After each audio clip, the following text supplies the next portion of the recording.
This is Dawn. Dawn Searock. Hello.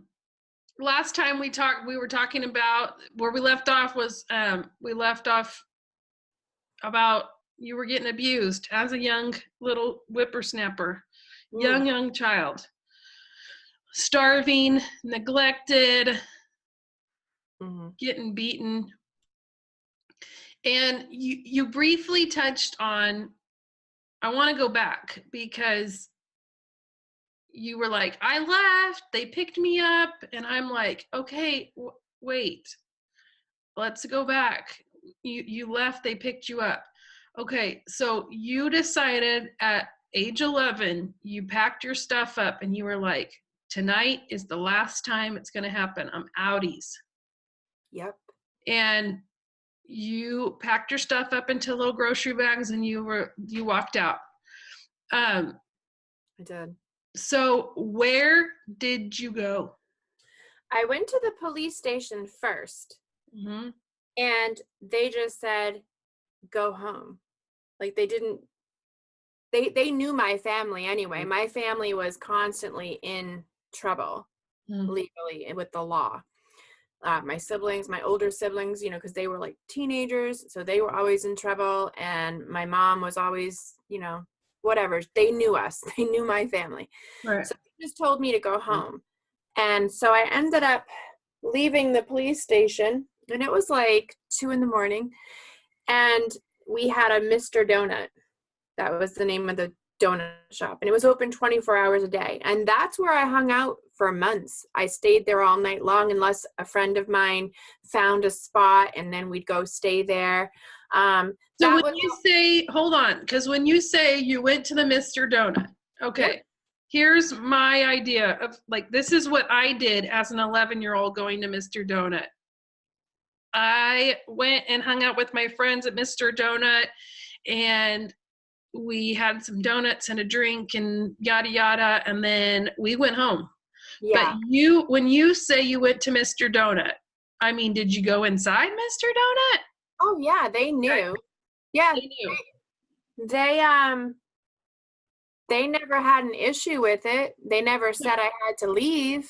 Right, but you went in there and you just hung out because it was a warm place to be. Were you going to school still? Not really. Yeah. Here and there. I wasn't really into school. Yeah. I skipped like a whole year. My 7th grade year, I didn't even go to school, and they still passed me. I mean, but I wasn't a fan of school because I was always getting bullied because I didn't have the nice clothes. I didn't have the nice shoes. I didn't have anything. So I always looked, homeless? I always looked homeless, even when I wasn't homeless. Yeah. And the funny thing is later on in life, when I became homeless, I didn't look homeless. Nobody ever knew I was homeless. I looked so good. They never believed it. That's the funny part. Okay, but tell me, like, what a day in the life of Dawn living at Mr. Donut looked like. Oh my gosh, I loved it. My best friend Bridget and I, we would walk around all day. It was actually summertime. I remember that because I was wearing shorts and it was beautiful out all the time.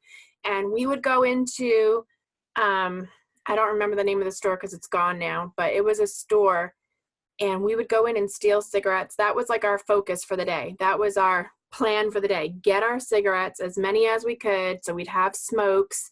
And then it was just trying to find other people like us to hang out with and party, smoke some weed, get drunk. That was at 11. At 11. Oh, yeah. I want to keep reiterating that. Yeah. I was doing it long before 11. Yeah. Right.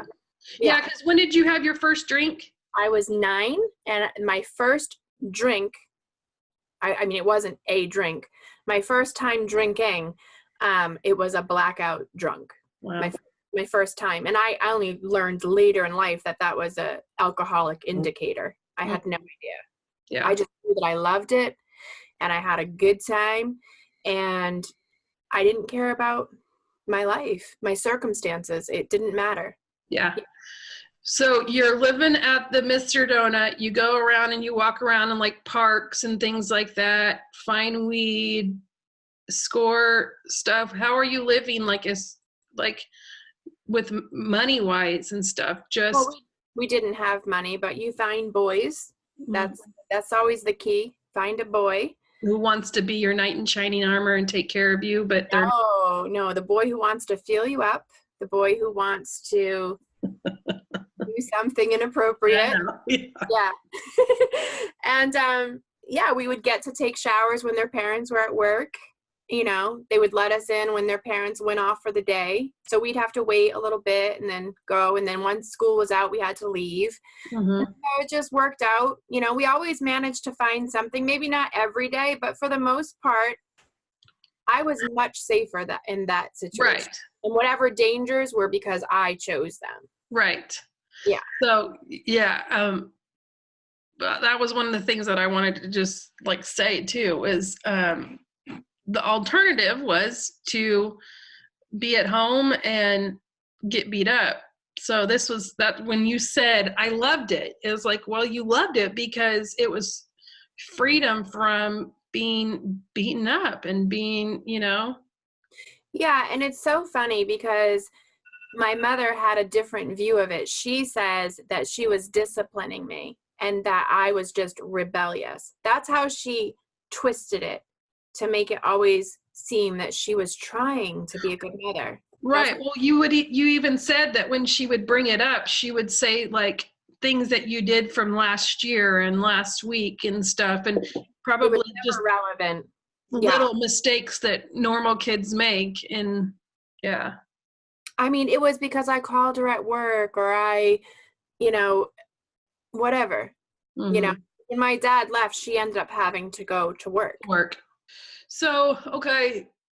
How long did that go on, do you think? Like, I mean, I would say a couple of months. I can't really pinpoint it down, but it kept escalating. I would go back and forth. They'd put me in a group home. They'd yank me out. They'd put me in a foster home and I would run away. Who's they? Like, so you're living on the streets, would people come and like take you guys and yeah. Like in the movies, you know, I see where they authorities. I mean, it wasn't like people kidnapping me. Right. But like the authorities. Mm-hmm. And because it was illegal, I wasn't supposed to be out there like that. And that went on until I was like 12 years of age. I mean, I was constantly going in and out, in and out, in and out of places. And a lot of them were terrible. You know, it wasn't always a good experience being a foster child, you know. Yeah. From 11 to the age of 13, I was constantly going back and forth between my mom and other homes and the streets. Yeah. It was just constant. I just never wanted to stay. Once I got a taste of freedom from that, I refused. They kept bringing me back and I would leave again. I just wasn't staying there.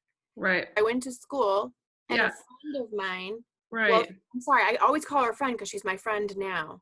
But she was my sister. But she is the reason why I ended up in a solid place for years. You know, I was there from 13 until I was 18 years old.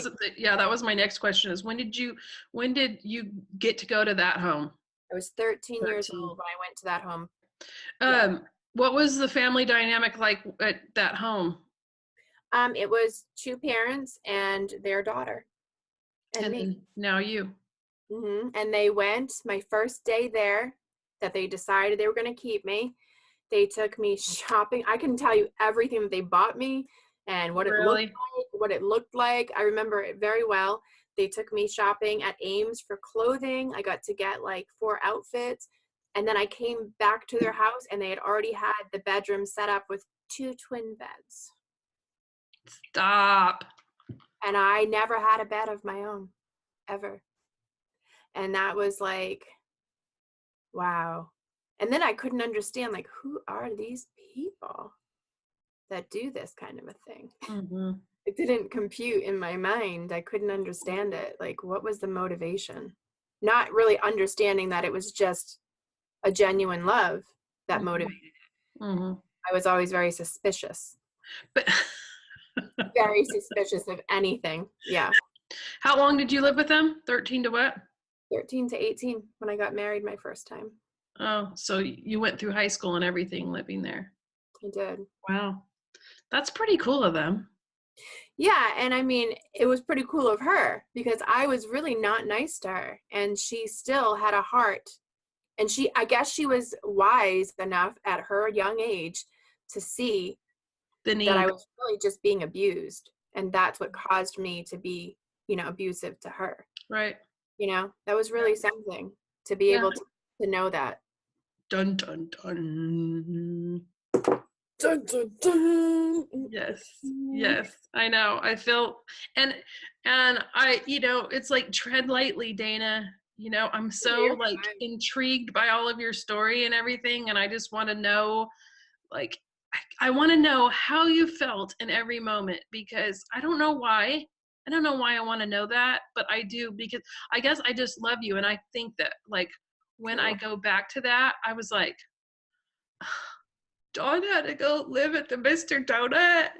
Like, I mean, yeah, I know how I felt in a lot of situations, Yeah. Like I remember, and this is something that I remembered as I was pondering these conversations that we were going to have, and I have to share this because I started laughing. I think I was about 7 years of age when that song "Whip It" from Devo came out. I don't know if you know that song. Do you know that? When another comes along, you must whip it. Do you know that song? Yeah. Okay. Good. Okay, so there's a line in that song that says, "Step on a crack, break your mama's back." Mm-hmm. Can I just tell you the power that I felt stepping on cracks? And I would sing those words over and over. And I literally expected to come home from school and my mom's back would be broken. You were like, I am willing this. I fully expected her to be laid out because I believed it.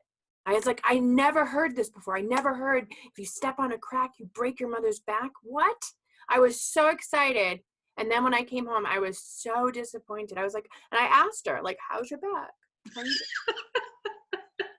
And she was like, What's so funny about that is because, like, most kids are like, don't you dare step on that crack. And you're like, I jumped on those cracks and I made sure if I missed one, I went back. Because it's funny how the cracks will like they miss. Mm-hmm.